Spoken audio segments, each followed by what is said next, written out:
Indeed. Yes, y'all. Happy New Year. Many happy returns. Afri Shapa. I think I'm glad you said it correctly because that's not a skill us Ghanaians possess. You know? Well, the UK boards anyway. But I can say it. I don't know about them, man. Hmm? But we've all established I speak tree and you don't. So See, this is what I don't like. This is an agenda that runs through my house. Is it an agenda? I don't speak tree.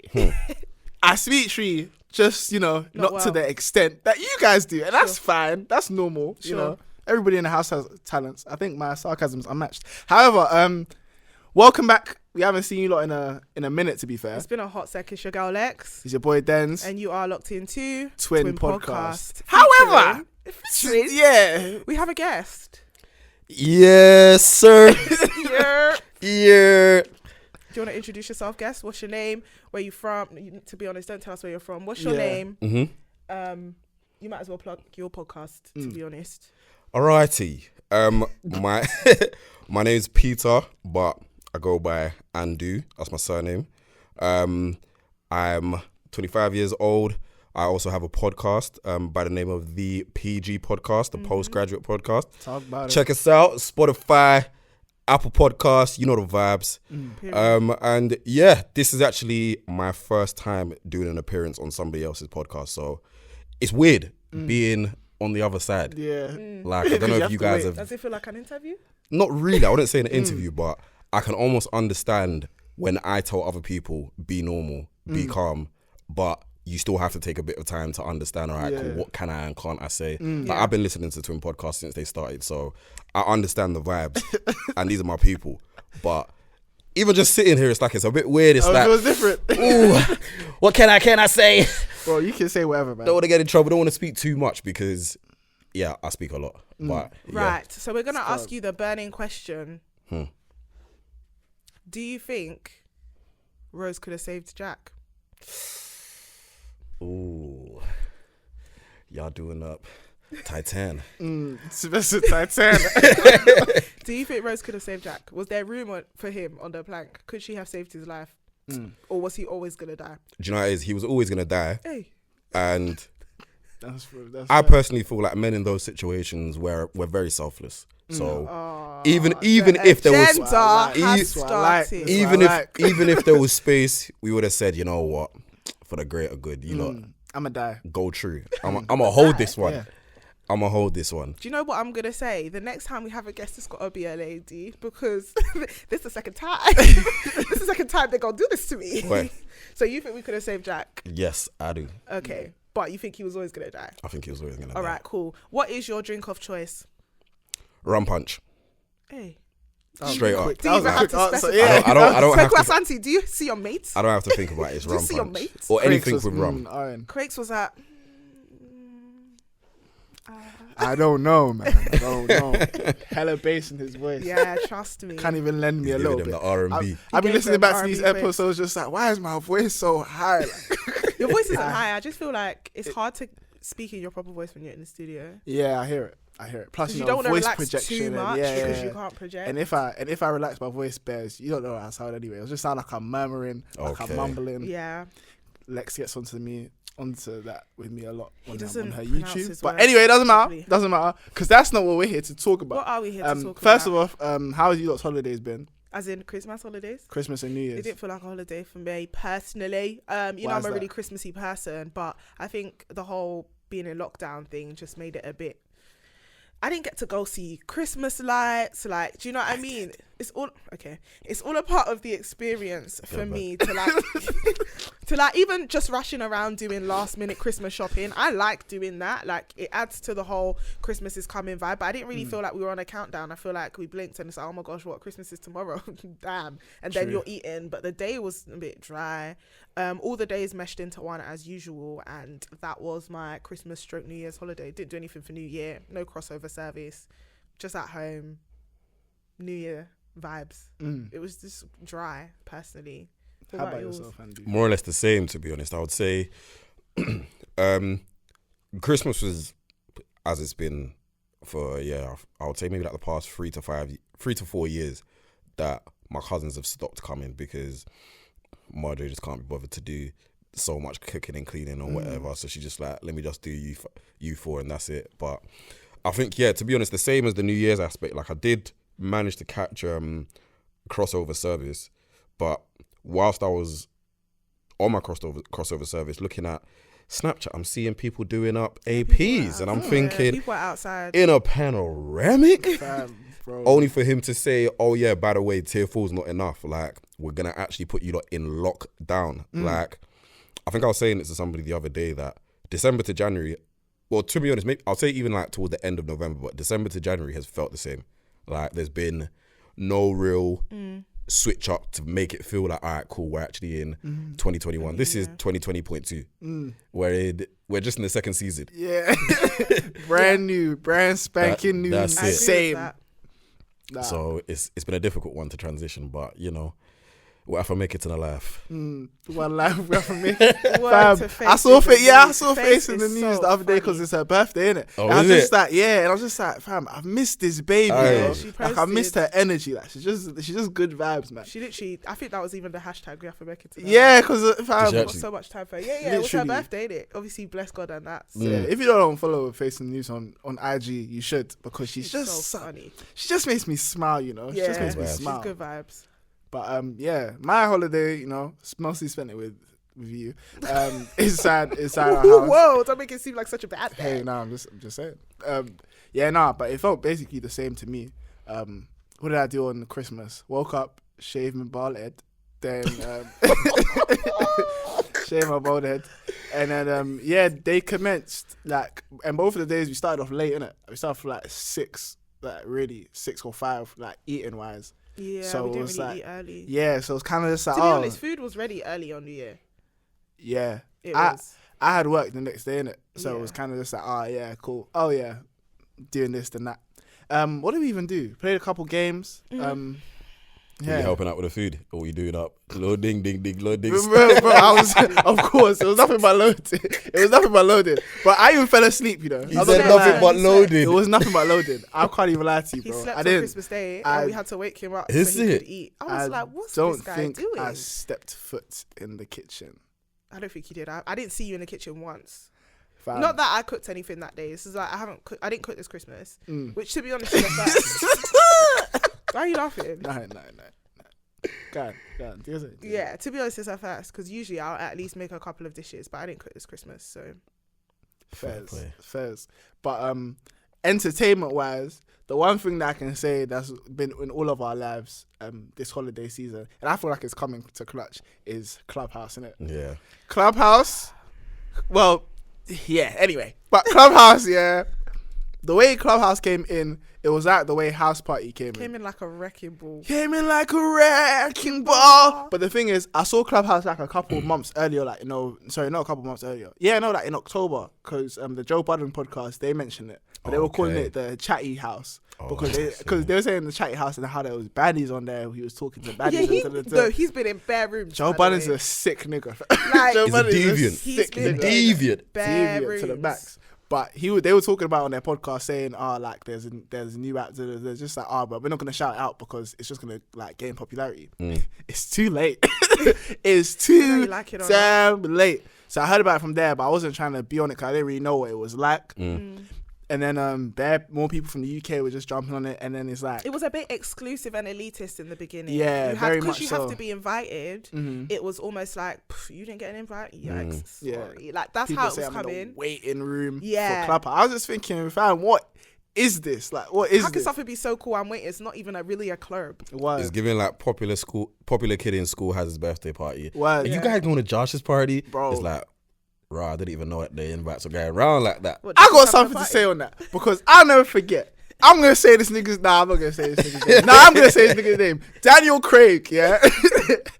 I was so confused because in primary school, this wasn't even like a cool brother, innit? Like, this wasn't even You're like just out in Daniel right now. this wasn't even like a cool Fair guy play. like that. No, not even a viral thing. It just wasn't a cool guy like that. But his birthday's come around. I'm just thinking, like everybody in this class gone Got the invite, drop. but me. This nigga has because in primary school you have to line up like afterwards outside, and Yeah. then everyone's parents will come collect them one by Okay. one. Yeah. I've seen this guy give out this birthday invite to every nigga in the line except for me. And I'm just thinking, raw, like, I don't even really talk to this guy like that. Otherwise you do this over you. Bro, I was just like, I was so confused. I was like, I don't even talk to this brother like that, but like, there's people, I know this girl doesn't like you. I know you lot don't chat, but it's me you have smoke for. Anyway, there you go. That was like, what, 10 years ago? I'm not even thinking about it anymore. Nah, man. But yeah, it was very exclusive, gave them type of vibes. So then when I did end up going on it, because you invited me on, I just realised this is... You invited me on, then I invited him. Chain, literally in the way we're Passing it sitting down the as line. well. Passing that shit. That's what we're gonna do with my phone, because mine was dying. But yeah, no, I went on it. I was just like, you know what? I like this app because to an extent, it's basically Twitter, but we're speaking. And my whole thing is, I've been saying to Lex for years, like, if my Twitter would be more popular than it is now, if people could hear me saying my tweets, because that's just the type of person I am. Like, I'm not very like.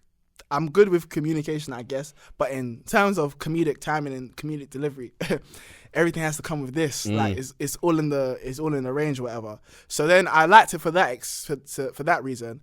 But then at the same time, I realized if I have this app and I feel like this is Twitter with voices, and I have like, I guess, positive or funny things to say, so did the idiots. Yeah. And that's what I realized, like, so much with Clubhouse is there's so many people that like are just ignorant, like, and is deep rooted, like, and they would have keep having these thoughts if it never got addressed. So the main thing that I'm going to talk about with it being addressed is in terms of like black women.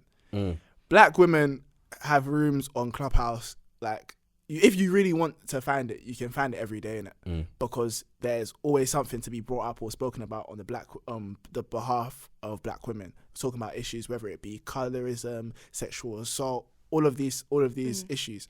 But one thing that I keep seeing is people will be like, because a Clubhouse room will happen, and people will talk about it on Twitter, and then from the Twitter conversation, somebody will make another room to talk about what they were talking about in the other room.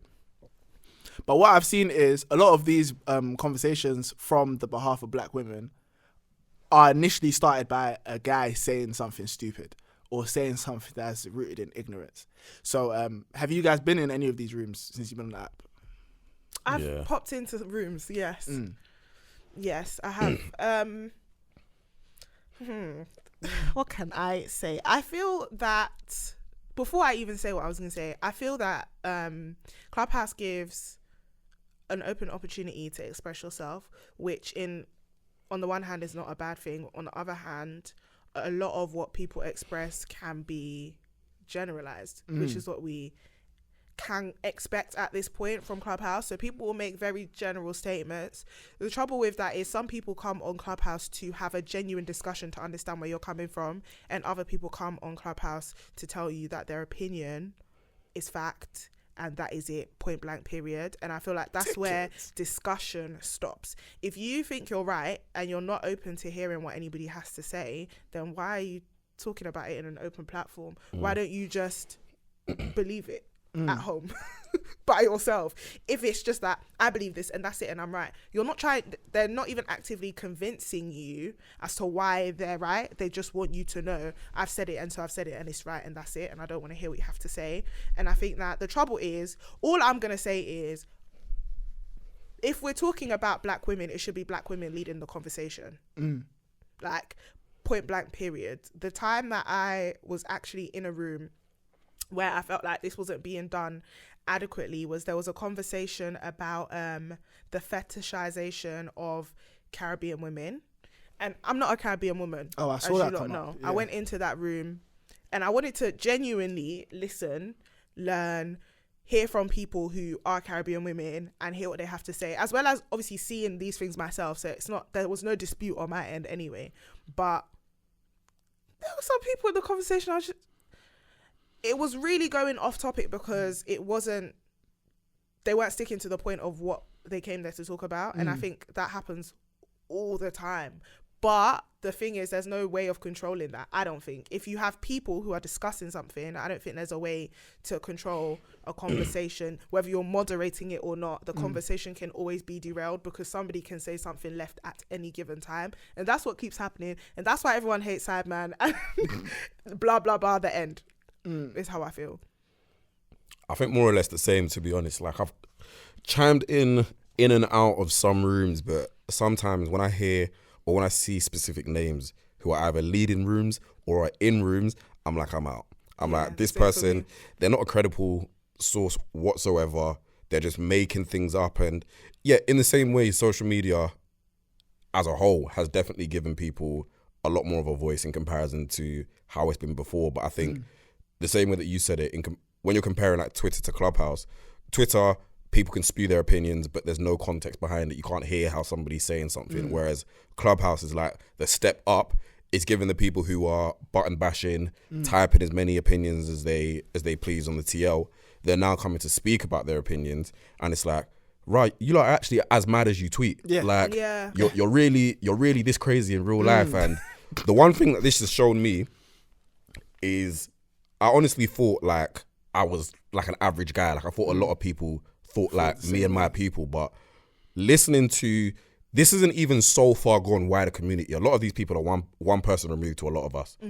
Their majority of them are people who are black and in the UK, if anything London as well. So we have mutuals with these people. We're hearing these people speak in certain places, and I'm like, you and I have seen you in a dance together, or I've seen you went to my uni, or we follow each other. I thought you think like me, but normal. Hearing you speak on these issues, it's like you evidently don't. And I think the one thing that I've seen, which isn't, you obviously, as you said, like, you can't necessarily moderate how certain conversations flow in the direction that they go. But when you're seeing some of these rooms that have like 2K plus, 3K plus people, and you're seeing the people who are like at the top, the speakers, the moderators, it's like, you haven't gone to school, you haven't learned any of this, but you're spewing like the wrong information to the masses. Yeah. And that's where these things can be very, very dangerous because you're changing the discourse. And naturally, if you're speaking to a lot of people at one given point in time, there's always going to be somebody there who was either on the fence or didn't know and is now thinking, oh, okay, so if maybe it isn't a fetishization about Caribbean women, or maybe it is, or maybe I do that. And yes, it may work in some aspects, but then others, they may go the complete opposite way and be like, oh, that guy who was talking, he was right, you know. Whereas everybody knows that his statement was left, but there's going to be somebody there who's backing him. That happened with Tiffany Haddish and Shaka Bars. What was that? Yeah. There was a recent Clubhouse where... If I speak on that one. I don't even want to shout, but allegedly... it's not alleged, it was happening. But Tiffany Haddish and Shaka Bars were essentially discrediting this doctor, a black lady, saying that basically that she's a government plant. You know, the ones that it like that all this COVID stuff isn't real. And you know, I mean, if any of you have heard like Shaka Bar speak, not to discredit him as an individual, but this particular discourse was very heavily opposing what's currently happening. And there are a lot of conspiracy theories about COVID, and I'm not saying that people are necessarily wrong or right, but when it's someone's profession and you're telling your supporters this is her name and her address, not even, did she say her address? It's her name, this is what she does, find her, go after her, etc.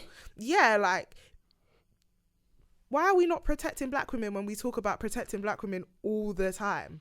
Because now we're using an app where on this app, so many conversations are going on about the need to protect black women. And we can see the need because of a lot of the conversations that are going. Like, some of the things I've heard, I'm just like, this doesn't sound like the timeline a couple of months ago. Yeah. This doesn't sound like the TL a couple of months ago when we were saying the most important thing we need to do is protect black women because nobody's doing it. And it's like, okay, and then we try to protect ourselves, and then you've got a fellow black woman coming to... I just... See, I didn't even know that because I saw the thing come up in it, but I saw it say she replied to somebody saying you a liar or something like that. Yeah, because who was it? I think it was the Shantae I believe one young, I think she's a journalist, she's a writer, a black woman in the UK. She must have tweeted about what was happening, and Tiffany Haddish responded to her saying, "You a lie," and essentially somebody else, anyone that was tweeting, because people are saying we need to really protect this woman because, bro, like she's self-harmed since that conversation on Club. This is my thing about when you say things to people on the internet, these are real people in real life. And I think it's mad on Clubhouse because you can hear them. As well that you're attacking. That's her whole like. You're attacking her profession. You're attacking her credibility. You're attacking everything she's studied to know, and you're attacking her not only her livelihood but her literally as a person, because you're telling people to go after her, to look for her, etc. So she's harmed herself and she was in hospital the last time I heard.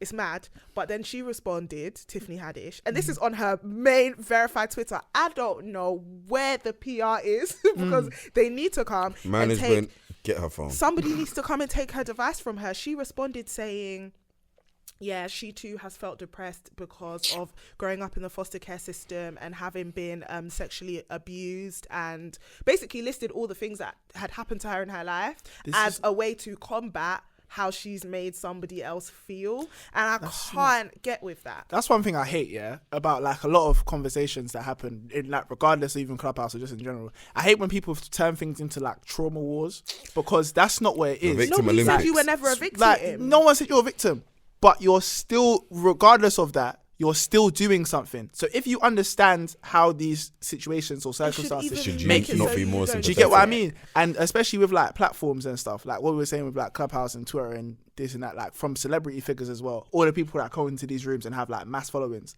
like I feel like everybody gets a boosted sense of who they are, which granted, you have a following.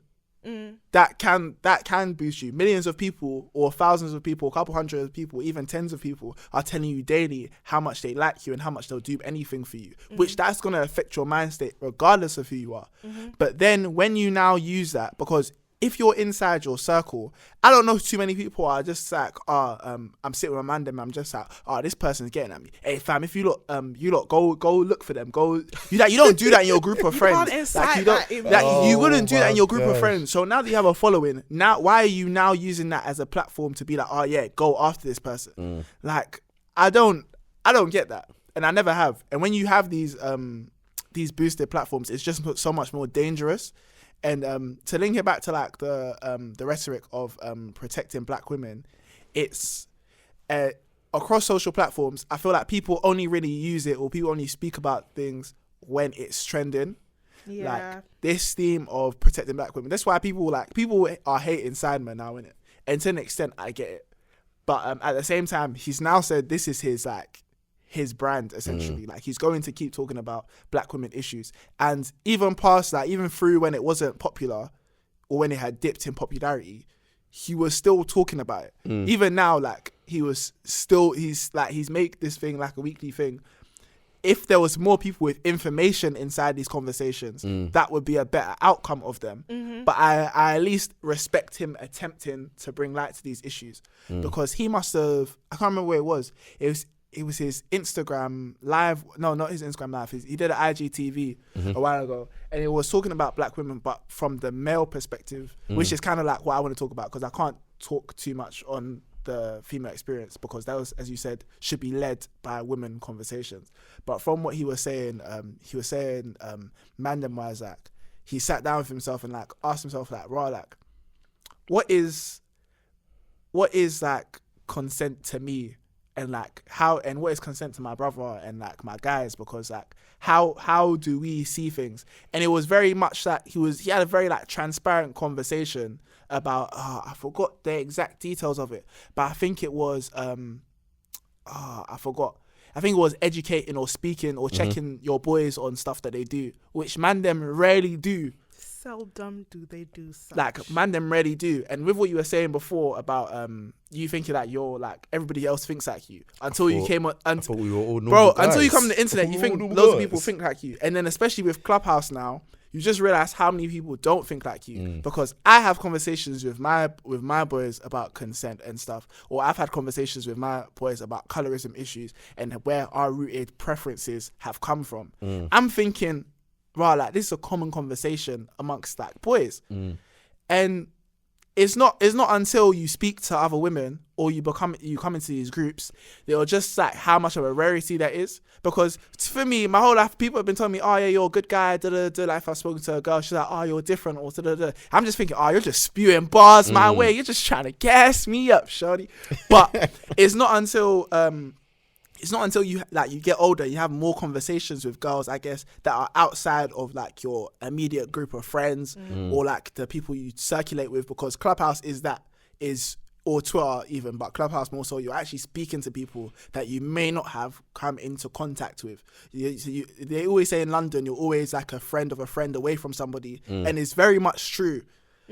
Because in order for you to see a room, if you guys don't use Clubhouse, if you are listening, you can see a conversation that's happening because somebody you follow is in that conversation. So if they're in a room, if Denz is in a room, even if I'm in the same house, I can see, because you get a notification, because my notifications are on, which I'm going to turn off because there's stuff happening all the time. But I can see that he's in a room, and if there's like a subject line, I can be like, oh, that looks interesting.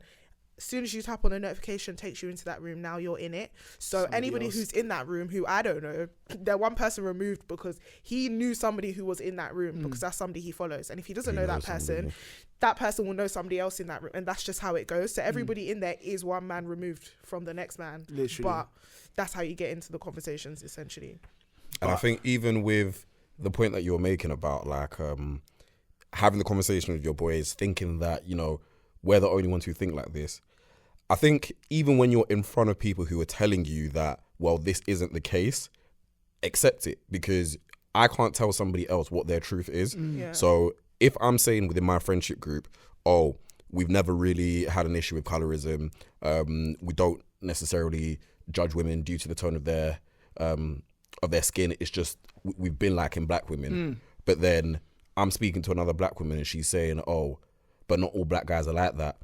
I see a lot of guys combat that and say, but me and my boys are like that. And it's like, bro, I've never met a guy. You and your boys are not every single black person on earth. And do you honestly think these women, all 100,000 of these women are just picking things up from thin air? And I think that's the one thing that I not even necessarily had to learn, but that's the one thing that I've noticed that a lot of men do when it comes down to the deflecting tactic. It's like, oh, men are trash, but I'm not trash. Bro, nobody's talking about you specifically.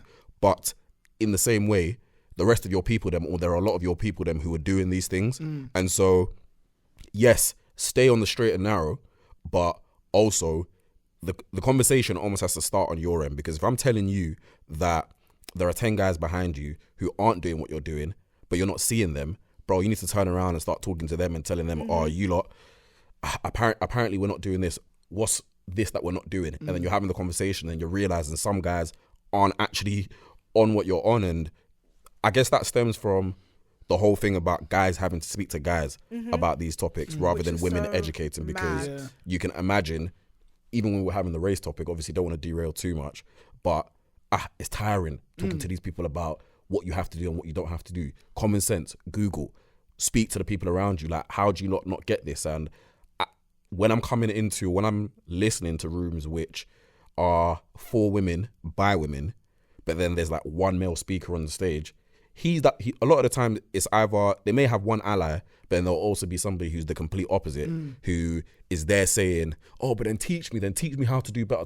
And it's like, bro, am I the teacher? Like, do I get paid to teach you, man, how to treat black women correctly? Like, you lot came from a black woman, you most likely have black women around you, but it's me on the internet that you're saying, okay, so Miss So-and-so, how do I do better? How do I do this? And it's like, firstly, look at yourself, look at your this thing, and then understand that how you're doing it. Even sometimes it could be understand how you treat your own people, the guys, and then maybe understand how you can do it. But boy, I think there's a lot to be said about friends and me and my boys. I resent the statement that a lot of men make, that me and my boys are clutch, me and my boys are calm, my boys don't talk like that. You don't know your boys. One thing, if you take any bit of advice from me from all of the episodes that you lot have been listening to up until now, is don't defend your friends. Don't defend your friends. I'm sure your parents told you before when you were younger, don't go and follow your friends. Don't go and follow your friends, because a lot of you don't know what your boys are like truly. And you think people haven't gone into Clubhouse rooms and heard their friends and been like, what? Why are you saying that? I've gone into rooms and heard people that I know, and I'm just like, huh? So it's not just like that person who you don't know on the internet and you're thinking, right, like, how are they not like me in my close circle? Yes, of course you should know what your close circle are on, because they're your close circle. It's for you to do your due diligence. But one thing I think is very dangerous to do, and you really shouldn't do, is say, my boys aren't like that, because they could be. And the amount of women who speak about their experiences doesn't match the amount of men whose boys are good guys. It doesn't match. Something isn't adding up. So somebody's lying, and I believe the victim. So that's my piece on that. Very, very true. I feel like I was just very shocked. In fact, no, I'll change what I was gonna say. I feel like on all of these apps, like, people have to see things from, or at least try or attempt to see things from different people's perspectives. Because one thing that's the common thread is in this whole life, or the life we're living now, is extremes. Everything is being pushed to extremes. Like, I think they were saying this inside that Netflix documentary I said a couple episodes ago, called The Social Dilemma. Have you watched it? Mm-hmm. You see it, how on there, you haven't watched it, innit? On there they were talking know about it. They're basically talking about how with all of these social media platforms, like, that's what is mainly leading down, because you are most likely to be around people that you agree with. For, like, you're going to follow people that you like because you think there's a common thread there, so you're going to follow them. Or even on, like, let's say Clubhouse. Now I guess people are being faced more with people that they don't want to talk to because it's just one person removed, or things that they object with. But for the most part, you're going to follow people that you find interesting, and then you're going to be in the rooms with them. Unless you choose to go into a room that's completely out of your, like, sphere or scope. So more people are bunching together, and the way things are marketed to people is marketed based on the people that you follow. Like, you're not going to see, and this is why people are always, like, so confused with, just going to briefly say, like, with the sphere of America, but everything on your phone, like, all your cookies and stuff are trying to market you things that they know you like already. They're not going to start showing you this person's perspective that you're not good, that isn't to do with anything that you've liked. I've built this algorithm for you. I'm going to make sure all the things that come towards you are you, or to do with you or your interest. So the same way those type of things happen, people only ever, like, speak to, I guess, the people that they're around, and it just breeds those extremes. So I feel like we need to try and attempt to get to more middle ground, because even in the conversations of, let's say, men versus women, or when a woman brings up a topic on Clubhouse, you'll hear one wayward brother come with, like, a completely, like, different extreme. And I feel like what that's brought now, or from women speaking on these issues, is loads of men feel like their opinions aren't valid, which, for the most part, who am I to say? But I will say it's not. My guy is not. Like, a lot of the stuff you're saying is just left. Like, it's not valid. It doesn't hold credibility. But who am I to shut down your opinion? And that's why I feel like them brothers feel like people won't listen to what you're saying to them if they feel like you're not taking in anything that they're saying. Because that's what I see, like, a lot in these rooms, is people will speak, and even in some of the rooms where it's not that serious, when people are speaking about something, somebody who's a moderator will shut them down or gulag you. Can I ask you a question though? Go on.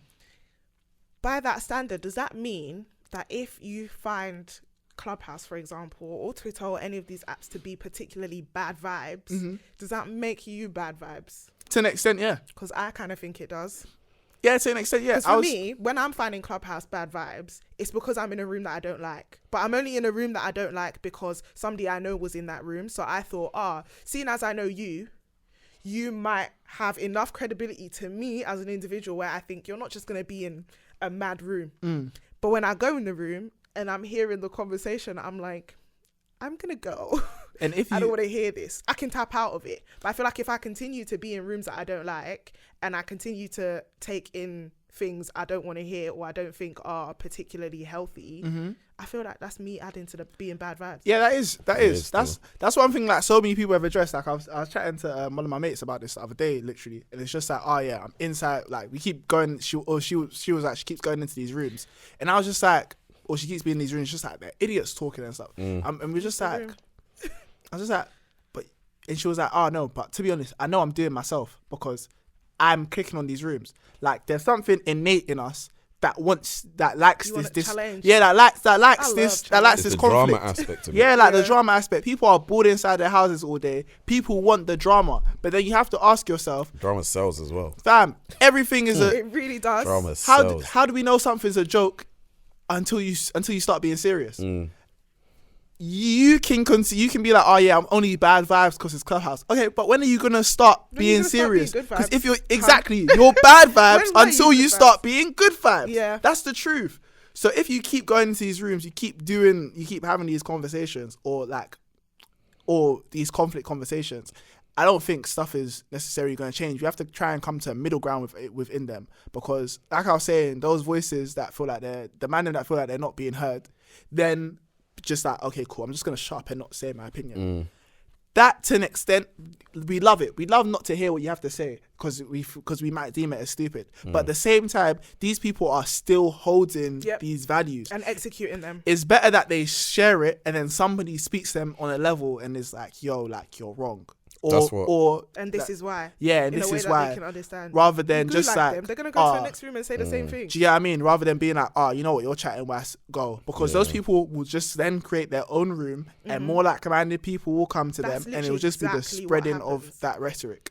But in the same way, though, I can understand if you're somebody listening into that room and if it's like a trigger warning room or it's a sensitive room and somebody's come to, you know, like, remember we said, somebody made a tweet about, everyday devil's advocate. Like, did the devil actually come to you himself? Did he come to you himself and say, bro, advocate for me in this room, please? And it's like, somebody said devil's apprentice. Honestly, and I'm like, raw, all of you man are just getting checks from the devil, because why is it that you always feel the need to go against the grain, like, consistently? And I guess when it's a sickness, by the way. And there are people who are like that. Like, again, I don't know who listens to the podcast and whatnot, but I'll say what I need to say. Like, I think Poet is that person. I was literally thinking that, you know. Like, to a T. I was literally thinking like, he does come with good points at times, but at the same time, I feel like he sees the grain and he's like, you know what, I'm going to go against it just because everybody else is on it. And when I'm in some Clubhouse rooms, and if it is the conversation about black women and how black men should be treating them, there will always be one black guy who will be there doing, but at the same time, do you not do this? Or we don't do this for white women as well. You're making it seem as though we praise white women, we praise Asian women as well. And it's like, brother, but this isn't the conversation. This isn't what these guys are talking about. And I guess that's what I'm saying. If you're somebody who's in that room who you've been having this conversation for days on end, it's getting tiring.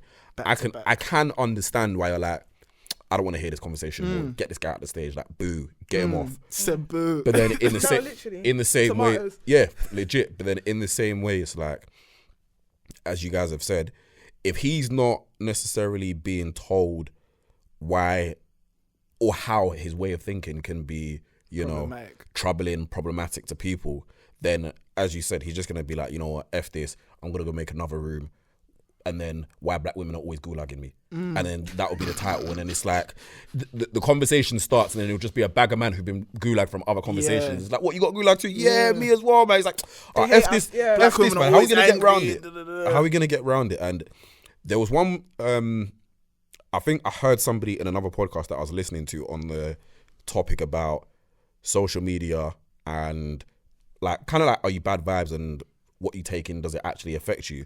And it's so funny because it's so obvious, but then when they actually broke it down, like, you see how a lot of our timelines are called feeds. So you have your Twitter feed, your Facebook feed, your Instagram feed.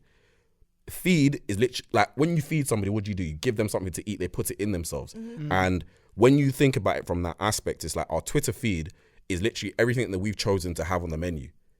I've chosen to 100%. take in all of this content. And so I'm going to be eating it, swallowing it, and it'll be downloaded in my body and everything. And in the same way, if you're seeing something that looks bad vibes and you're going towards it, you're choosing for that thing to feed you. You're choosing for you to take a bite out of that thing. And I think, yes, there are some times where you just want to have a sneak peek just to see what's going on.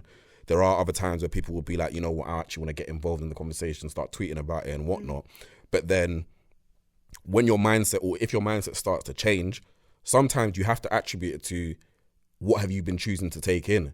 Because when you think about how long a lot of us have been on social media, I'm not going to sit here and 100% say that the way I think right now is purely based off my own thinking, because it's not. No, because like, you learn things. I've learned things on social media. I've taken things in from Snap, from Insta, from Facebook, from Twitter, and that's all been, you know, a bit of it's all come together for me to understand who I am. And again, I do choose what I take in, but at the same time, there are certain things that will slip through, and it's like, okay, yeah, I chose to buy a packet of crisps, but there happened to be a little dodgy crisp inside.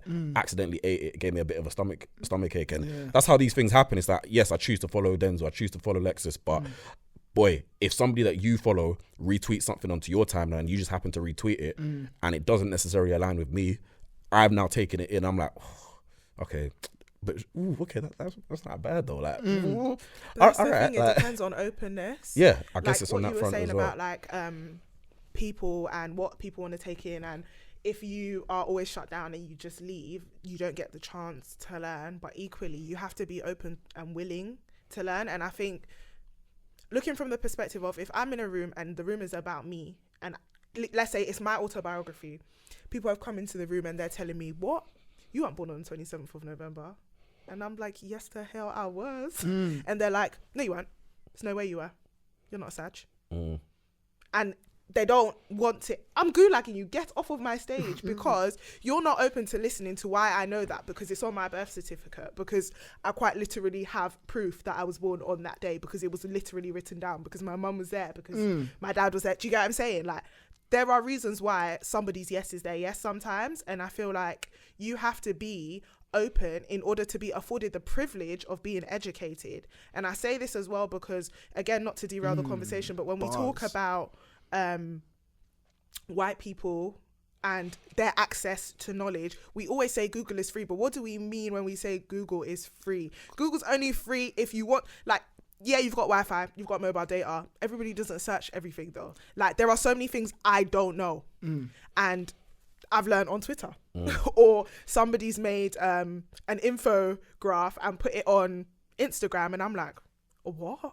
Some things I've seen have been so unbelievable that it's made me go and do research. But I was open to researching it. I was open to wanting to know, right, is this true though? I don't know. Or I don't relate to that. Or actually, yeah, that seems right. Let me find out exactly what the actual statistics of that are. And that's only because I'm open to it. I can't tell you to go and learn something that you don't want to learn. You can tell somebody who's racist 100 times why it's wrong, but if they're not open to wanting to understand it, they will never. And I think that's what it is. You need to be open as well. I'm not teaching you for free. That's when your teacher will be doing. Honestly, I'm gonna sit until you guys. I'm gonna sit here until you guys shut. Do you know what? I'm still getting paid.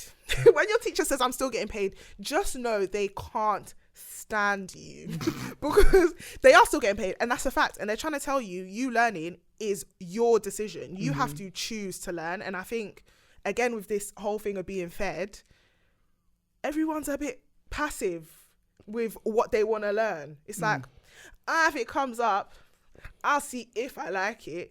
Okay, be passive. But if I tell you that you're wrong and you're choosing not to learn, then get off my stage. Get out of here. And yeah, so just to wrap up on that point of the online thing, even like Google, the suggested thing will be different for everybody, you know. Like, the suggested bar will be different for everybody based on what you take in on a regular basis. So even when you're getting your information from some of these places, just know some of it is filtered differently for you. But to move the conversation along of like that's a lot of the online stuff and how that's affected people. Like how has your experiences? I'll mainly ask Peter, and I'll work around. How has your experiences in real life been of protecting black women, or like what instances come to mind when you think of protecting black women when you were younger all the way through to now?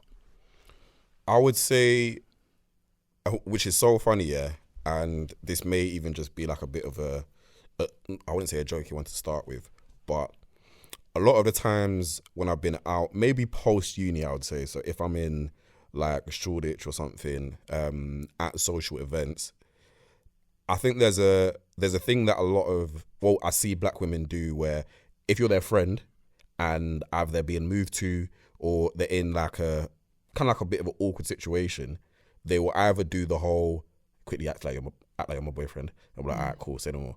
Or they will give you a social cue, or they may just call your name out. Now, before the conversation had actually started, I was just thinking, yeah, you know what, like, Donnie's a loser. I'm basically just cop blocking you because you don't want to be here. But then when I've actually started to have a lot more in-depth conversations with black women and understand why they do, for example, that in a club setting, it's because they feel like they need to be protected because in the situation, in the conversation they're having with the guy, they don't think that this guy is going to let go in the face of another woman. And that's the one thing that I've realized as well, is that if it's protecting, if we're talking about literally just face-to-face physical aspect, a lot of guys won't back down if her girls come around. A lot of guys won't back down if like an auntie comes around, or maybe just an older woman comes around, but maybe not necessarily at parents' age. But then mandem will instantly realize that it's a conflict situation if another guy comes around. And that's the one thing that I picked up on, and I use it to my strength. So if, for example, I don't know, Lex and I are at the bar and we're out and we can see one of Lex's friends is in an uncompromising situation and she's like, oh, I'm going to go chat to so-and-so, she looks comfortable. I'll be like, no, it's cool, let me go. And she'll be like, all right, cool. I know mentally that it's going to be completely different scenarios. If she goes over, yes, it could be to the point where the guy walks away and he's like, yeah, you know what, say no more. Or it would be like, oh, what, friends? Yeah, say no more, like, what's good? Whereas I know if I've come over and I'm like, quickly, let me quickly chat to you. If she doesn't owe this guy anything and he's probably, you know, taken a bit of a size into me, looked at me and thought, either I don't want these problems or maybe he knows her. A lot of guys will go and allow the girl to move forward. But do you remember when that happened? So there was a time. I remember this story. We were on Oxford Street. Do you remember? And there was an Asian couple. Yeah. They were speaking Chinese, and the guy was grabbing her. I've even got another example as well. The guy was grabbing her, and the way he was handling her, I instantly felt uncomfortable. So I've seen them. I don't know why we were even there. We're just outside Selfridges. I've seen them, and I've been like, that don't look right. I don't like that. So I've been like, I just want to stay here and watch this because I don't like how this is going. She looked like she tried to turn and kind of run, and he's grabbed her by her arm and twisted her over. And now he's in her face. You can't hear them, but you can see he's speaking to her aggressively, right? As I'm looking at this and I'm like, I don't like this, I don't like this, I don't like this. And we're just like, okay, cool. When's the intervention point? We've looked over and seen two girls also standing in the middle of the road looking at them from a completely different angle, also not wanting to leave because they've had the same thought as me. So I've said, I'm going to go over and talk to the girls and see like if they're thinking what I'm thinking. I've gone over to them. They're like, oh my God, you saw it too. I feel like we need to do something. One of the girls said to me point blank, I really want to go up to them, but the last time I did that, I almost got punched in the face because the guy didn't see her as a threat when she saw him physically abusing his partner, right? So I'm like, cool. So I've gone over to P and I've told him what they've said. So he's come over, he's talking to the girls, whatever. And we were like, okay, cool, we're just going to go up to them. Strangers in the street, went up to them. After this, the guy calmed that when he realised that the two girls had been there for like some time. They said they were there for like 15 minutes while these two people were outside and we had left Selfridges. So they were there before we got there. And they had been watching the whole time. The guy didn't care. As soon as we went over and we spoke to them, when he realised that P was watching him, he completely changed his body language. Granted, physically, he was a smaller guy. Could he easily beat him up? Yes. but his energy switched so dramatically to a point where I was just like, I know for a fact if I went up to him by myself, it would have been the same as with these girls. What's so Nothing's crazy? going to happen because he was handling her. Like, he just completely stopped to a point where she was even able to leave. Obviously, she was still there, the lady, but she had that avenue to leave where before she had physically been dragged back in public. So I was just like, wow, this is what we mean. And obviously they weren't black, but this is exactly what we mean when we say it shouldn't take a man being there to change the situation. But a lot of the time, because of the mindset of the other man, it does take that. So yeah, I just wanted to add that. No, that's actually a very good point, because I was thinking about just to wrap up on the club scenario, like that happens a lot. But there were actually 2 instances that come to mind. The first one was I was on Oxford Street with a couple of the mandem, and which is so crazy because it didn't actually end up being a situation, but we were, on Regent Street when you're walking from like Piccadilly up towards like Apple main side of Oxford Circus. We were by like I think the Hollister store, and to get onto the opposite side of the road, like you've got to cross both sides of traffic. Yeah. Now, I remember my boy Frank, I don't even know if he would remember this story, but I remember it so clearly. We looked right, and there was a woman walking, and there was a guy who's evidently like creeping up behind her. So like he's making steps, he's doing like whatever he can do to, creep up on her. And I've looked, but then I haven't necessarily downloaded it, like what's going on. I'm like, okay, whatever.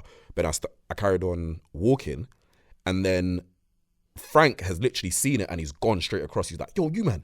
And I'm like, oh shoot. I've now realized that the guy is getting closer and closer and closer to her, and it's actually the woman that he's approaching. I just thought he was a weird guy who was just walking on road. So we've now all ran across to the road and like have basically intercepted it in the middle. Not for us to find out that it was the girl's boyfriend, and he was just like creeping up on her to scare her. But at the same time, it's having that know-how and that, that street awareness. So no, you know what? I've seen a potential situation that looks like danger. I'm acting, I'm not thinking.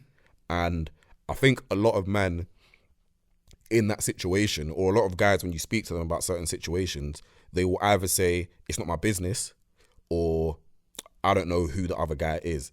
And I think there's also that aspect of a lot of men thinking about the conflict in comparison. Not to say that it doesn't happen, because it does.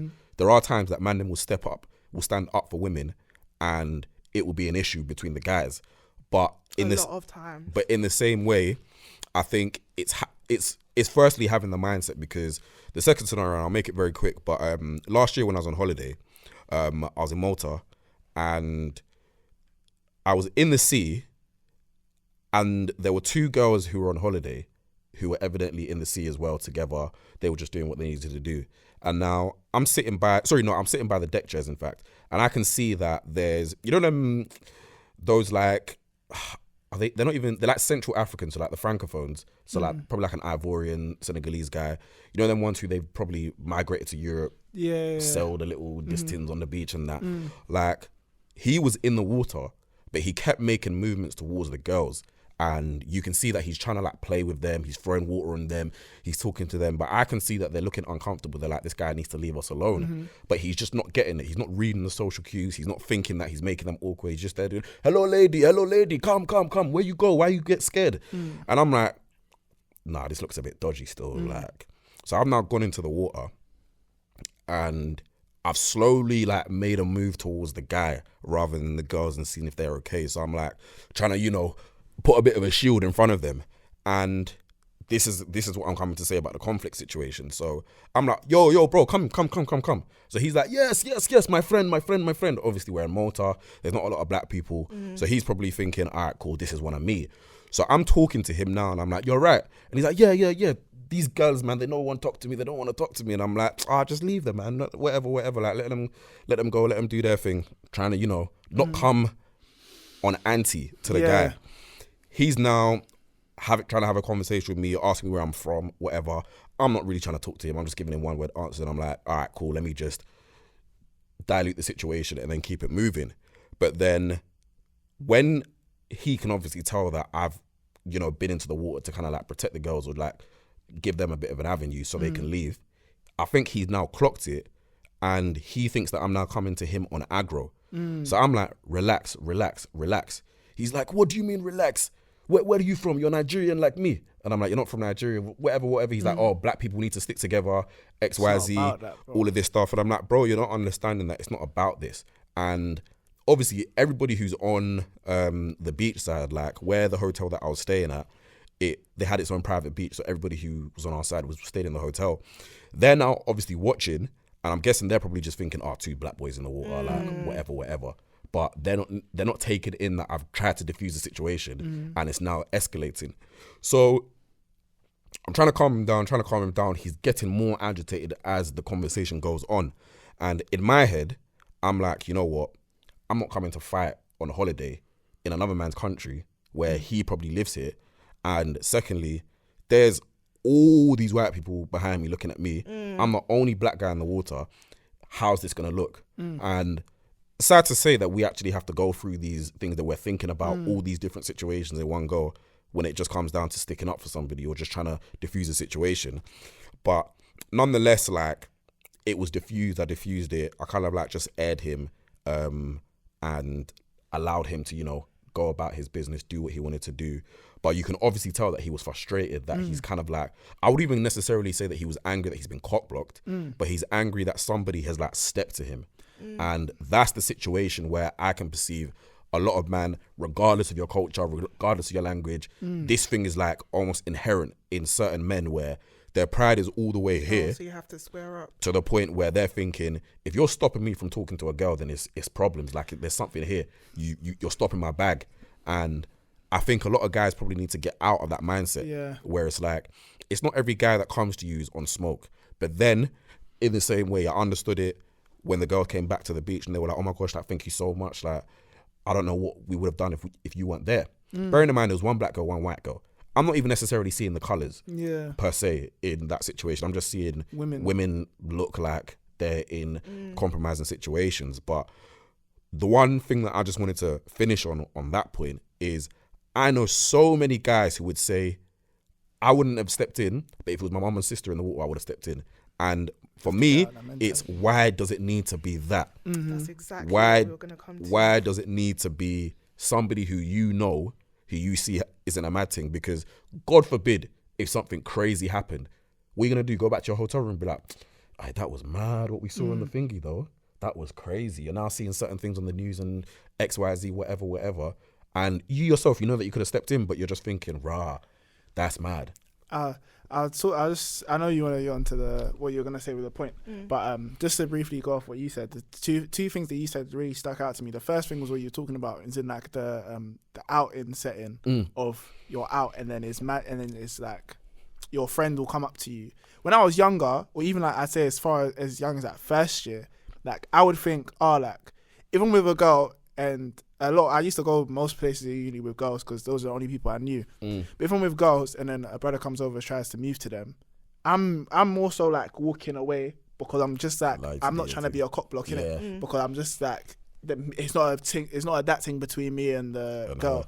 But as I've gone the more years I've gone through uni, like I realised like right now they're not doing that because they want you to like cock block or they're onto you anything. It's more so like I'm uncomfortable in this situation, and I would prefer it if you were here while this situation was going on. Yeah, and that's one thing I've realized as I've got older, and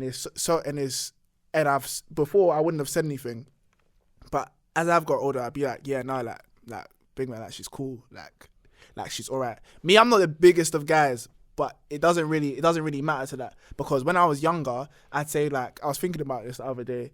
I was writing something. And I was looking at it from the perspective of when I was younger and I'd be with these lot or something and somebody moved to them at a bus stop. Like, I'll never forget, I used to like, even if Leona or somebody was picking me up or you lot were picking me up from football or anything like that, like 13-year-old me wearing my football boots, like I'm still wearing my football boots, like I haven't changed my kit. I'll see a bunch of boys in a black car will come try to chat to one of my sisters and I'm standing there with my chest out, like and then these will be like, fam, like you're 13, like they can see it, or 12 or whatever. I even like stand up more so I look like their boyfriends or something and like try and step in. But I actually fully remember this. Like I'm just like, why am I more comfortable doing that at a young age 13. than being older and still not checking mandem that are doing this. And I feel like that's one thing that a lot of people don't like to do. Like, they don't like to check themselves or ask themselves these type of questions. Like, why is it for your family members you feel like more comfortable to step up? Of course it's your family, but bro, at the end of the day, women are women, like, and we need to, like, same way people are just like, I would only do this if it was my mum and my sister. Cool. Now imagine if your mum and your sister are in this situation and nobody's there, and you're not there. Would you want somebody to have the same mentality as you? The mandem need to step up. Like, mandem needs to step up in general. And the second thing that you said, like, in terms of just like examples, I'll never forget, and it will stick with me for the rest of my life. When I was in uni, I believe this was my second year, and I won't give the specifics of the thing because I don't want to put people's business out there like that. But me and this guy were like, after motive whatever, outside big uni like party settings, the whatever the club was, and then everybody's trying to bag and tag at the end of the party, innit? Me, them times I was in a relationship, so I wasn't trying to do that, but I was there, moral support for the man. I'm doing, you have to do moral support. Fam, I'm doing screens, I'm running plays, like, yeah, like, oh, bro, you see her? Yeah, she's onto you still. Then, me, fam, bro, literally, 2-on-2, black, yeah, cool, you run out. So then, me and this guy, that's one of my boys, we've seen, everybody's getting to their cabs or whatever, and obviously after uni, you're trying to get your cab, you're trying to go home. Then me and this guy, we've seen one of these girls that's stumbling off into town, and it's kind of like she was known for like for drinking and whatever, and then but I've seen she's stumbling off, whatever. I'm just like, yo, like, I'm like to brother, like, yo, like, can you see that she's gone? And then she's gone, spoken to the police now. It's actually sounding like a standoff with the police, kind of like her and like 4 of them, and she's saying, let me tell you lot something. Colchester police. Anyway, so she's saying like, yeah, like she has an issue, like she had an issue that they didn't resolve or something, but she's wasted. She's wasted. And after she said, she's screaming at them, don't touch me. And you can see that she's very like disturbed, and it's a very triggering like environment or situation for her. Yeah, it's very triggering or like environment for her. So she started to walk towards town like by herself. And then I was just like, yo, like, so-and-so, like, you're right. It's just like, yeah, we went to the police. We're just like, yeah, no, like, we know her, it's calm. Like we know, like, you lot can back off. Like, we know it's calm. We'll get a cab to go home. So we've got a cab now. We've got one of the cabs. I was just like to the brother, like, yo, like, realistically, like, we're here with this girl. She's very intoxicated, just trying to get her home. Like, the cabbies let us in, whatever. And you know how it is after uni motives. But by this time, everybody's gone because we were there for time. Yeah. I told my boys to cut because it's just like, it's calm. I can find a way home. You don't go in the cab with the girls, whatever. So then me and this boy have gone with the girl to her comm, and the night escalated into like the ambulance came for her, all that type of stuff. Like it got crazy. I won't go into the specifics of that because that's their business. But imagine, I just think all the time, like, if this girl had kept walking in this town centre by herself, the emotional vulnerability that this young woman was in at that point of time, and even the reasons why she was angry with the police in the first place, like, it could have gone so left if nobody had stepped up and just been like, like, she leave her, like, she drinks anyway. And I feel like so many times man them are in those situations, and then I know I only said 2 examples, but another one in terms of like what you said with like man them moving to girls, and like there is always that thought of like, why, like, this can go left or then after this I have beef with this guy over this random girl, I don't know. But I feel like that's one thing we have to stop getting into. Like, I would love for it not to be a mentality or issue, but it's never on the person that's trying to diffuse the situation. It's always from the person that's on the defense. And it's just like, man, them, like, we need to stop feeling a type of way when somebody checks us on something that's valid just because they've checked us. Like, why is that your problem? And that's why I feel like with a whole lot of people, they're uncheckable. And that's why I have a whole lot of people with or issues with people that just go against the grain for the sake of going against the grain. Like, when people are just like, they're being cancelled or something, they're just like, oh, you lot on the internet. I see with bare American entertainers, they'll be like, or American rappers, they'll be like, you lot can't cancel me. Like, y'all niggas are letting these internet people cancel you. They're like, nobody can cancel me. And you're so focused on the idea of being cancelled, fam, but you're not thinking about the actual thing that you've done that has upset people. And the same thing, that's what mandem do. Like, you're making this girl uncomfortable, but you're not focused on that. You're focused on somebody coming to tell you that you're making them uncomfortable. 2 + 2 is equaling 10,000. Fam, it's just ridiculous. And I didn't realize how big it was until I was on these platforms. But I feel like it needs to stop. What was your point in terms of like the women and families and stuff? I was going to say, it's an agenda thing. So people will do what they feel like they gain from. And when black women are saying nobody's protecting us, first of all, it's not for fun. Secondly, there are so many different ways in which black women aren't being protected, and that's why the conversation hasn't stopped, because it hasn't changed. Being one guy who feels like, what I do, that's cool. That's cool. One person, cool. Being the next guy, the second guy who feels like, I do, cool. 2 people, like, until it is something that is way more of a norm, until there can be a genuine fulfilled expectation that you lot will be there to protect black women, whether that means speaking up for us in rooms that we're not in, because we speak up for black men when we're in rooms that they're not in, whether that means making sure that you're raising your kids in a way in which is indicative of the fact that you're ready for them to protect black women if they happen not to be a black woman, or equally, if your daughter is a black woman, how you're going to do that. It's thinking about those things ahead of time and not waiting until you then have an agenda to then do it, because that's what I mean when I say, when people say, if it was my mum and my sister, I'll do it. Now you have a motive, and that's why you're doing it. Not because it's just the right thing to do, it's because now it personally affects you. Everything has to personally affect you for you to act on it, then you're never going to act on something that doesn't personally affect you. Like, why would you do it? Because it's not touching you. That's like saying I can't relate to men's issues because I'm not a man. So it doesn't mean it's not wrong though. Like, Doesn't mean that it's not an issue. Like, it does. If something's wrong and you know why it's wrong, that you've done the education, you can understand that, this isn't right, because you can see in a certain circumstance where it's not right, then you should be able to apply that across the board. But equally, I feel like, and people say this all the time, you can't only protect women who are your sibling, like your relatives, or that you find attractive, because it's not enough. It's not enough that you fancy her, so now you feel like, but if someone's getting at her in the dance, I'm going to be there. But not the girl who you don't think is nice. Or, for example, we had this conversation about like uni specifically, and I'll be honest, like uni, because it's a time when everybody was now getting into their early years of adulthood, and also people are away from home, you had a lot more autonomy with regards to like what you could and couldn't do, what was within the scope of what you can and can't do. And by that I mean, when, for example, girls used to come to see guys in the nighttime, hella dangerous journeys were made in those times. So many girls were sent home, and it was even something that like people would laugh about, or like, what, she can't stay at mine. And it's like, she was good enough to come to yours, but she wasn't good enough for you to make sure she got home safely. Like, protecting black women goes that far.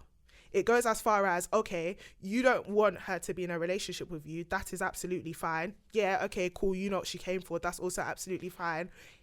Can she get home safe though? Is that okay? Because how would you feel if you knew that something happened to her between your crib and hers? It's very true. You don't want to hear it, because people are acting like people haven't been sexually assaulted at university in the nighttime when they're going home from your house. Like, from your house. Nobody wants to hear. And to be honest, a lot of victims will not tell you, the person who they saw before the incident, that something went down, that something happened shortly after they left yours, unless they feel like they trust you. But the fact that you sent them home at 3 a.m. Why the hell would they feel like that? Why would they feel like they can come and tell you, something happened, I was on my way home and a guy stopped me and this and that. And I'm not even necessarily going as far as rape per se, but very uncomfortable situations that people can face happen when you failed to protect them when you had the opportunity to do so. If you're saying that, for example, as a guy, you can make sure that you're going to get home safely, or nobody's going to step to you when you're out on the road. And I'm not saying there's no perceived danger for men either, but I know for a fact people see me differently walking down the street at 2 a.m. to me walking down the street at 2 a.m. with my brother, or walking down the street at 2 a.m. with P. I'm less likely to be approached by another man because of the threat of another man. But even in the daytime, women are walking around with the threat that a man's going to approach me, because that's what happens. It happens all the time. So if you can think of the fact that, I know for a fact this would never happen if I was there, so be there. Like, be there. She doesn't have to be your WCW for you to be there.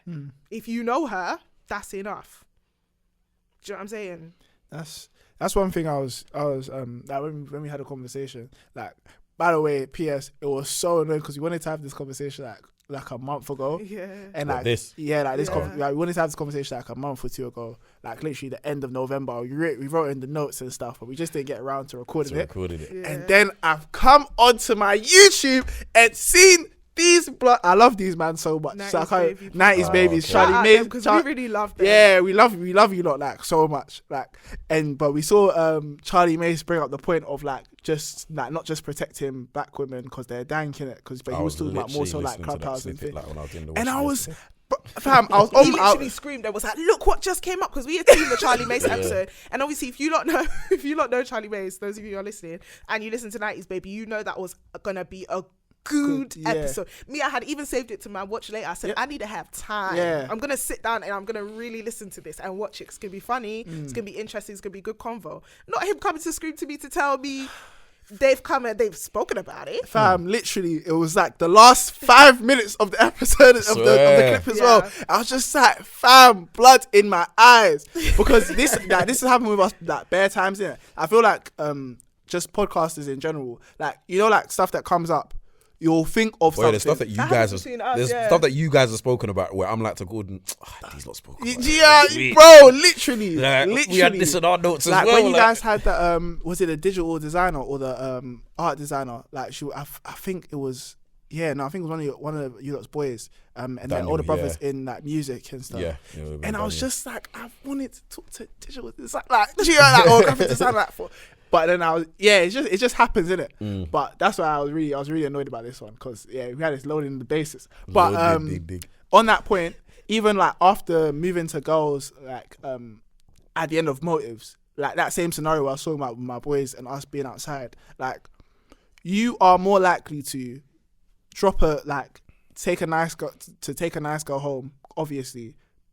Or I say obviously because that's what happens. But you're more likely to take a nice girl home than just like a girl that you've seen by herself and not with her mates and stuff. And then that raised the question of, but then you're just doing nice things for nice people like all the time, regardless. And then I sat back and thought to myself like, well, you could just do that. Yeah, you could literally just be like being nice to people for no reason. Do you know what I mean? Without there being an agenda of, I'm moving to this babe or I like her, or I like her, or I want to be able to talk to her at a later date, or I want her to remember I did something for her. Do you get what I mean? Like, nice. You could literally just be nice, but that's not in our mindset as mandem a lot of the time. It's just, cool, me, you, we're plotting this babe, cool, jumping into the com. When you get to the com, cool, what's cracking, what's popping, I can't say I haven't done that before. A lot of guys have. Me and my boys have defo gone like, or dropped babes home, and it's just like, cool, everybody's looking for a motive after the motive type of thing. But at the same time, there's been several instances where we're just like, we're the only people here left, or we're here, and these girls clearly aren't on anything, but it's a cab thing, and it's just like, fam, realistically, these girls can get this cab in it. Like, even though we booked it, like we called for the cab, realistically, there's you lot here. We're like 3 or 4 like tall black guys we'll be all right. Do you get what I mean? You're not getting this cab and go, and we confirm it and wait for another thing to come. Like, because I think, did we walk home from a motive? Yeah, I think we've walked. I think we walked home from a motive. But us walking home from a motive is so much different than girls walking home from a motive when they're once. It's just like we have to change the thing about that, because even sometimes when we've been driving home, let's say like there's no Jones involved or anything, or no girls involved, and we're driving home just because we finished the motive, whatever. Even when we're passing girls, there's the car is full. Obviously, we can't bring anybody in, but we just see them just like, bro, like these men are walking in pitch black, you know, in like going out clothes as well. Going like, out clothes, like they it's cold. say a hole never gets cold, but bro, these girls are cold. shivering.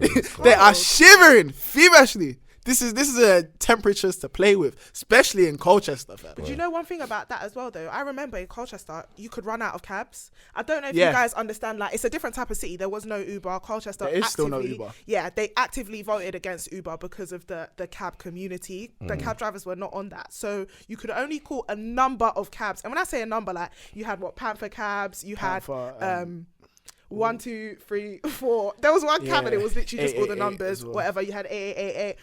You had a very specific number of cabs, and sometimes, 1, they're not taking you. 2, they've bumped up the prices because they know it's a night of a motive.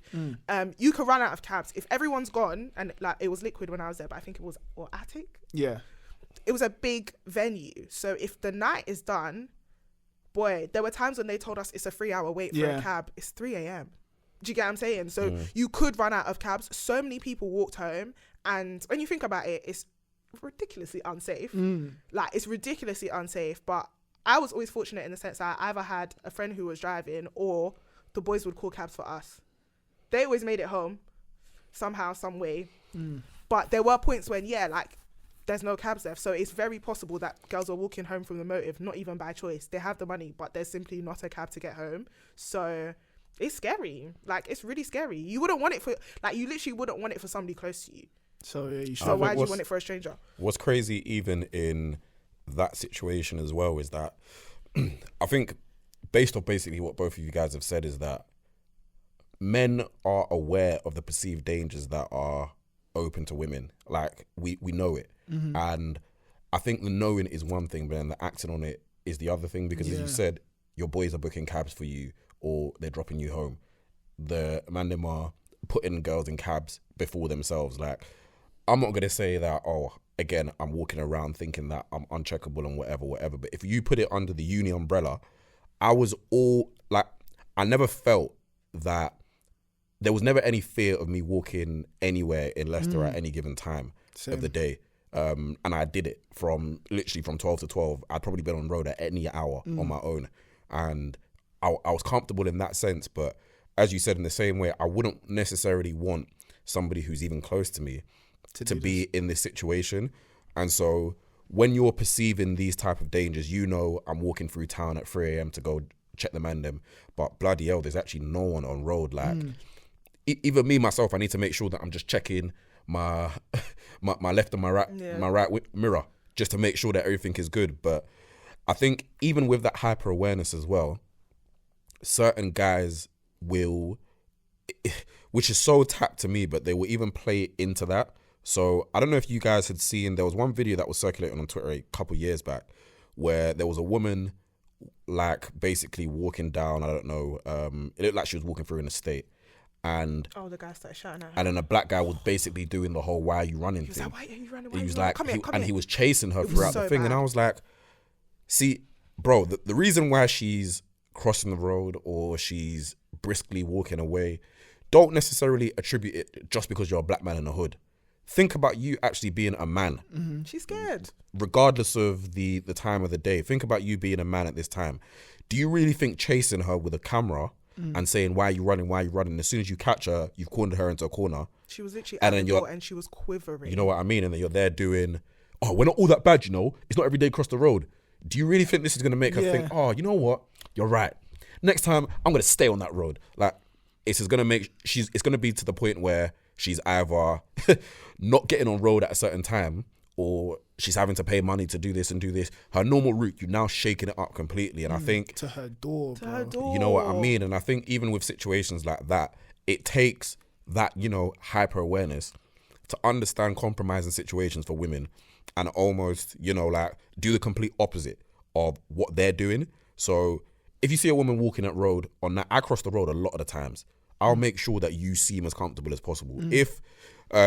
If I need to get past somebody and the person in front of me is walking quite slowly, I will either walk onto the road and briskly walk around them, or I'll wait for them to kind of like get to an intersection and then I'll go past. A lot of people or I can imagine a lot of guys will be like, that's long, I can't be bothered, I'm just gonna do what I want to do. And to you, that seems rational, that seems normal. But at the end of the day, sometimes you have to put your foot, you have to wear the other person's shoes. You need to understand, okay, how could this be mad though? She's if seen I a was big just shadow behind her, blowing or past a feeling woman. feeling that you're close behind her. She I don't doesn't know feel the you're need to gonna walk go fast. Why do I need to walk fast if there's a woman on road? Bro, it's not about, is you walking fast, are you walking past her? Are you losing money? Is anything dropping out of your pockets? Like, there are so many things that you could do that don't take anything away from you in those situations, but people will say they won't do it for the sake of can't be bothered, or it's not that deep. Convenience. And I think that's also where a bit of the issue is. When my sister goes to school and she's on her way back, when I've been working from home, I will tell her, literally, call me if you feel like you're getting into an uncompromising situation, and speak out loud. Like, either have me on speaker or speak out loud if she's at the gym, when she's doing this. Bearing in mind, she's only 17. So she's getting out there. She's out there. She wasn't really out there when she was younger. So this is kind of like a good sense of freedom for her, where she's starting to go out a bit more. And when it's somebody like that, for example, because nobody knows where anybody's at when it comes down to them being sheltered. Smart somebody is, you if can they're think, sheltered or not. you know what I mean? You can think somebody's a 21-year-old. 21-year-old girls, they know how to move about on road. Whereas this girl's been literally in her house until she's 20, and her dad finally let her go out from her 21st birthday. She's not going to understand what a weirdo looks like on a bus, or what a weirdo looks like in the gym, or if somebody's following her on road, and so. A lot of these people just have other women's experiences or TV. And yes, TV is, it shows an aspect of real life, but then at the exact same time, there are certain people who are going through worse things that they've seen on TV, shows, have heard, so they need to adapt to their own situation. And when I told her to do it, she was like, okay, like, is what it is. I didn't see it as a big deal. I'm getting random calls at 1:30 during the day. I'm thinking, what the hell did this girl want?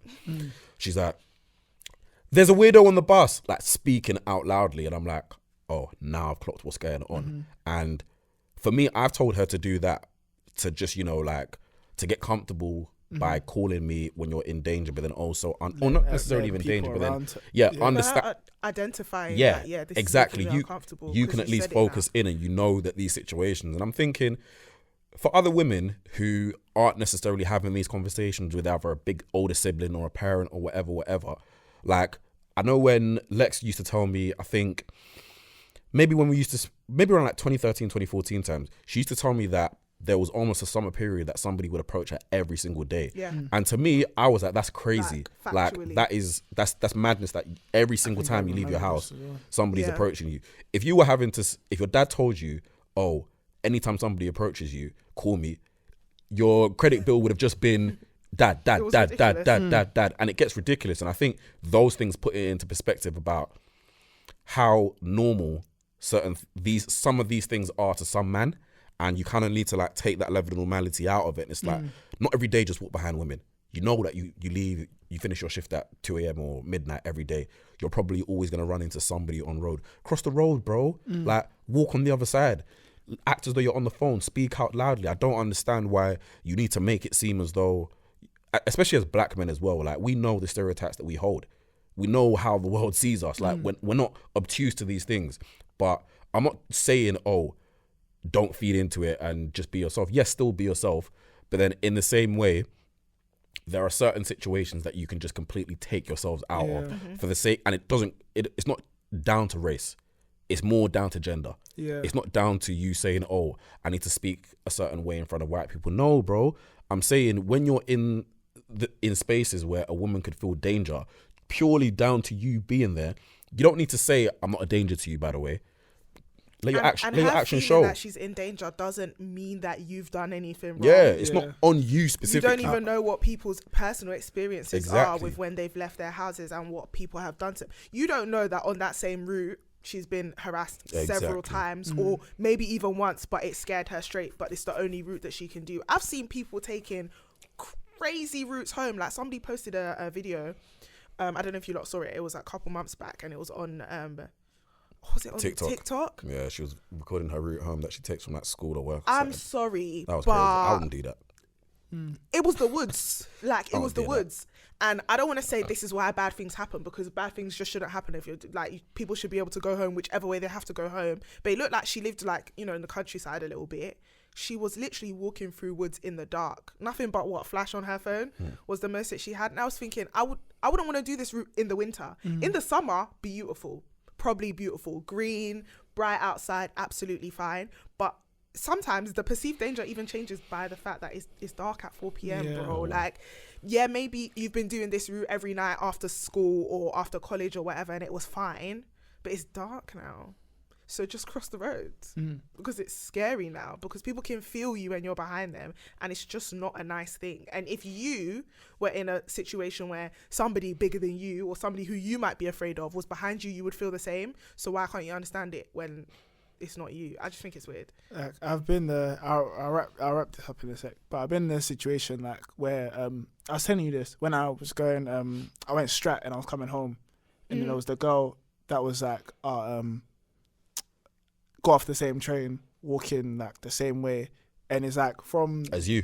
Yeah, walking from this train you're station. Thinking, who lives where I am? Yeah, I was thinking. I just kept waiting for this girl to like. She was walking in front of me, but I just kept waiting for her to turn like to go into a different place. Cause I was thinking, there's no way you're walking. There's no way out of coincidence you're walking the same way that I am. Before. I've never seen you. Do you get what I mean? I haven't seen this babe before. Like, yeah, you know what I mean? But I was just thinking, I ain't seen this babe before.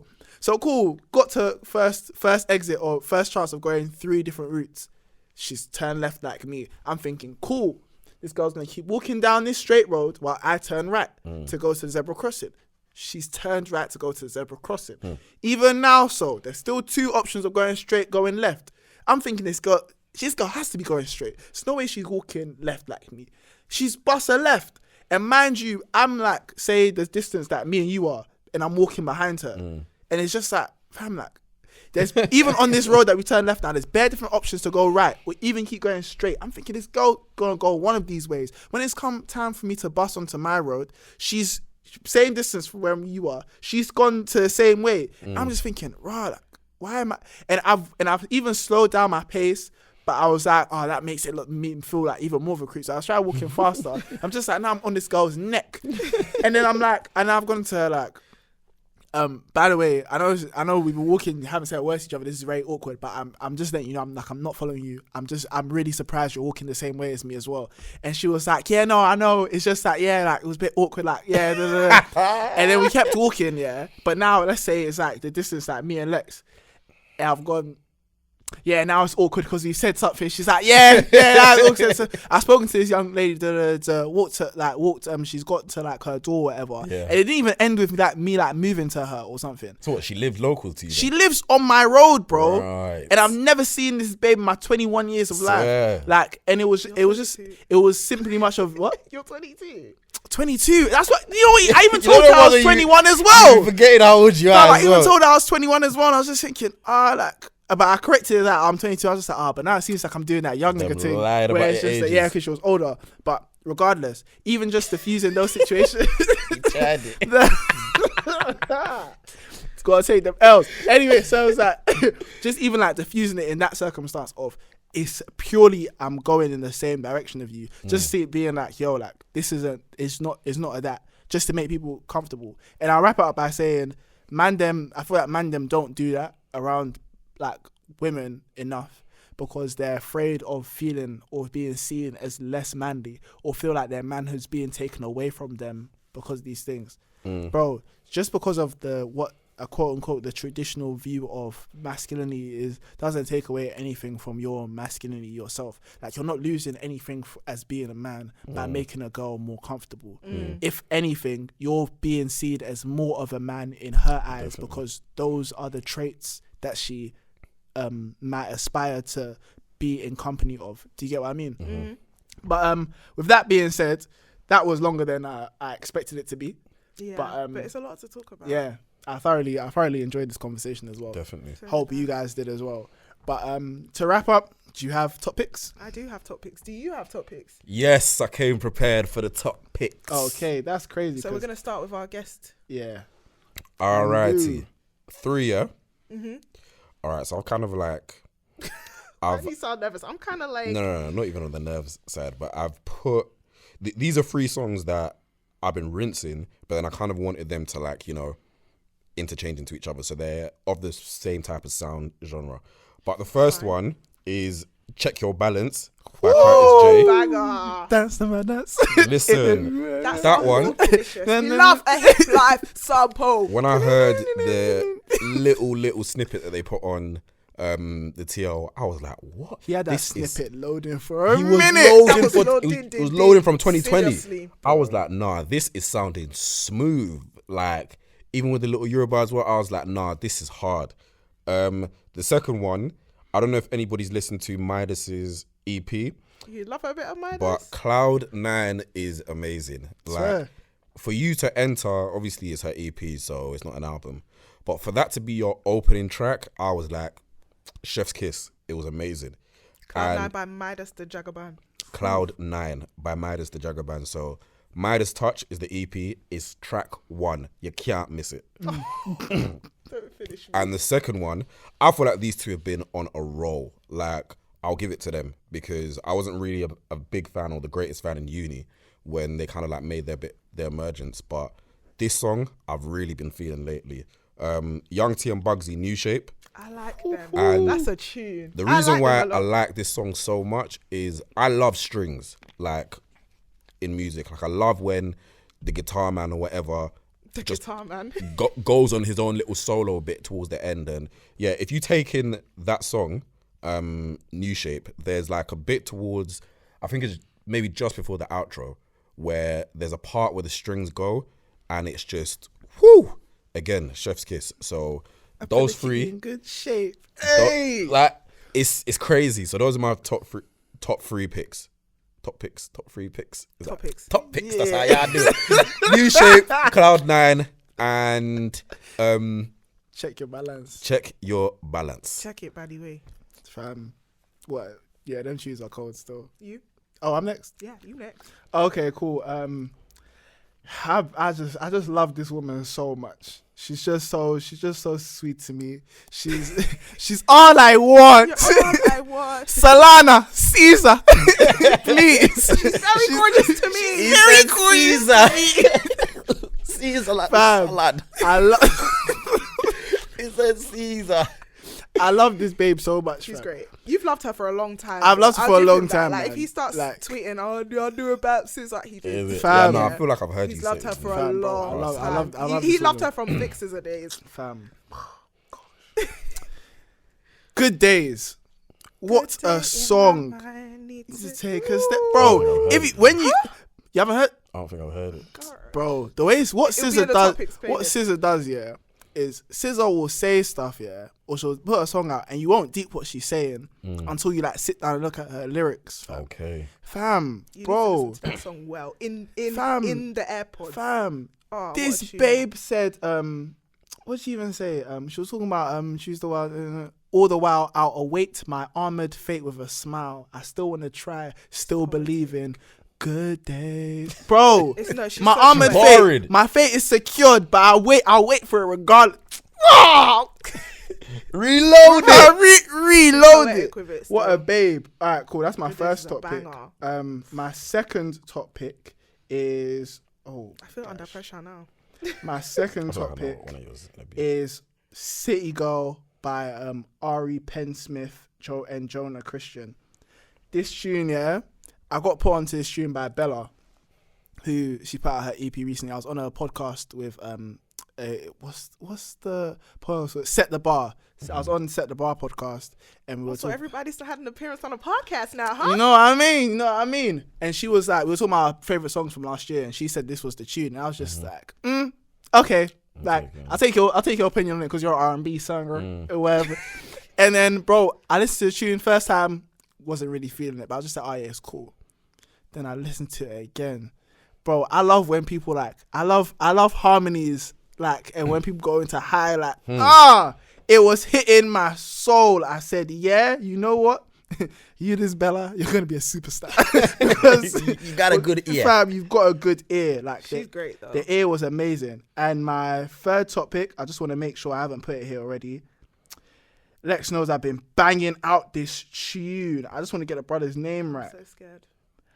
Berend featuring Burned Burner featuring Ari Lennox. Stuck. I've had this tune. You can testify. What did you just say? Do you mean Duran?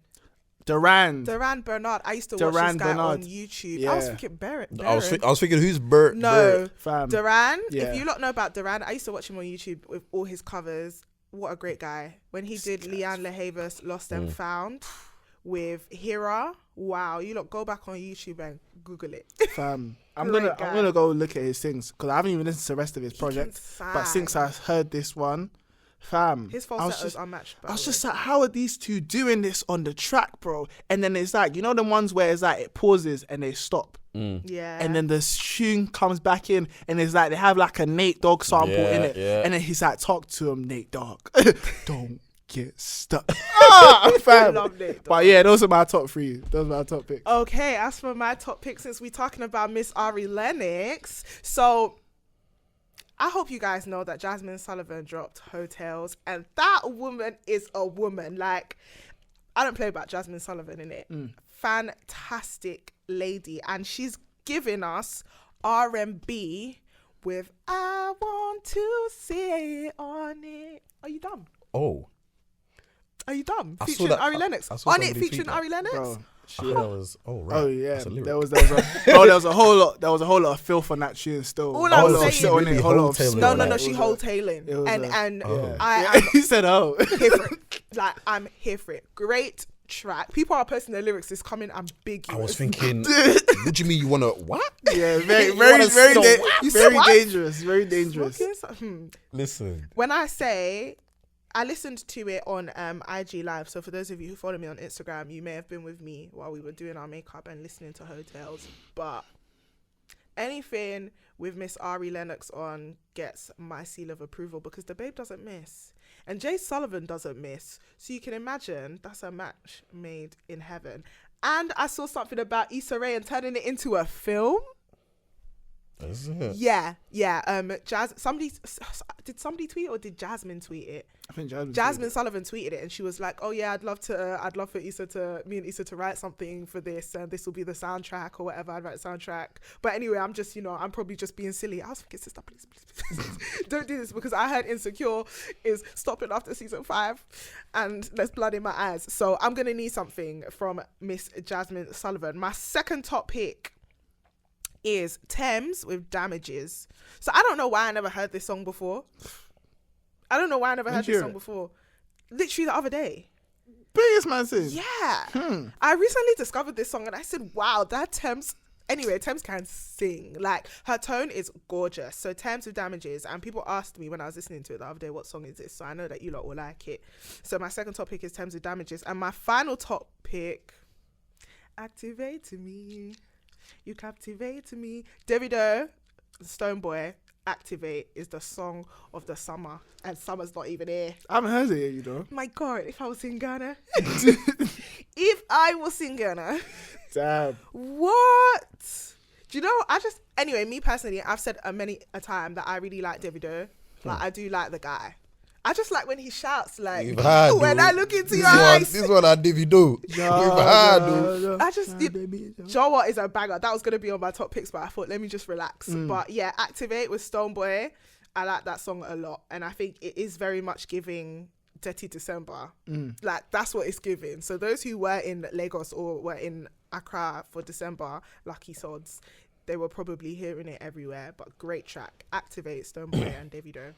Calm. Well, that's it for us this episode. Thank you so much. Thank you Peter for having Andu, me. Thank Thank you you for for coming having me. through. It's been To a our pleasure. guest, Peter, one half of the PG podcast, for coming on, gracing Yes. us with your presence. Have anything to plug? I was literally just about to make sure that I'm getting the app correct.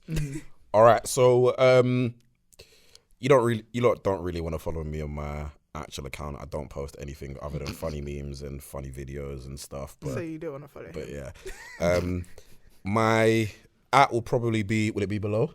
Yeah. Yeah. Okay, so it's gonna be right here. Yeah, just there. _ p.andu. So that's p.andu. I have a photography page as well. Sorry, I'm just gonna plug it all Plug it all. because I know you're followers are loyal, so I'm gonna do that. Yeah, I have a photography page. It's called AP Lens _ AP is my initials back to front if you're not clocking it. But yeah, AP Lens _ I take photos of food, photos of architecture, just good shots, you know. And I think they're pretty decent. So go have a check, be the judge. I can co-sign. I've been on the page. It's pretty great. It is. You got it from the people themselves. And finally, if you also want to hear some good content, if you finished what episode this gonna be? Y'all know? 32. Yeah, Wow, track if you 32. not even episode, they do tracks. If you finish track 32 and you're like, oh, I want to get a bit more podcast listens, XYZ coming in, the PG podcast _ just a very, very brief overview. PG podcast is a podcast that I do with my friend that I went to uni with, Gordon. The PG is a bit of a play on our words, also the content and what we finally did in uni. So Peter and Gordon PG, we did our masters, postgraduate, and yeah, we like to keep the conversation PG. Sometimes goes into the other ratings, but you can be the judge on that one. We're actually in the process of recording our second season. So season 2 will be coming. There will be more guests. You will most likely see the Twin Podcast. In fact, not most likely, you will see the Twin Podcast making an appearance this season as well. And yeah, we just talk about life after uni, understanding, you know, the gap that we're in between adulthood, pre-adulthood, just before, just after, XYZ, and all the things in between. So yeah, go check us out. We're on Instagram, the PG Podcast _ PG Podcast on Spotify, PG Podcast on Apple Podcasts, I believe. But yeah, the info will be there by my wonderful hosts here. They will plug it. So Also, yeah, on Instagram, they have what they call PG tips, and the tips are great. If you're looking for work, if you're thinking about looking for work, if you just want a few tips as to how to navigate the working world, the Instagram's really, really helpful. So follow them up. thank you for that. All right. Appreciate it. It's been a pleasure, guys. It has. But it's been your boy Denz, It's been your girl Lex. and you've been listening to Twin Podcast.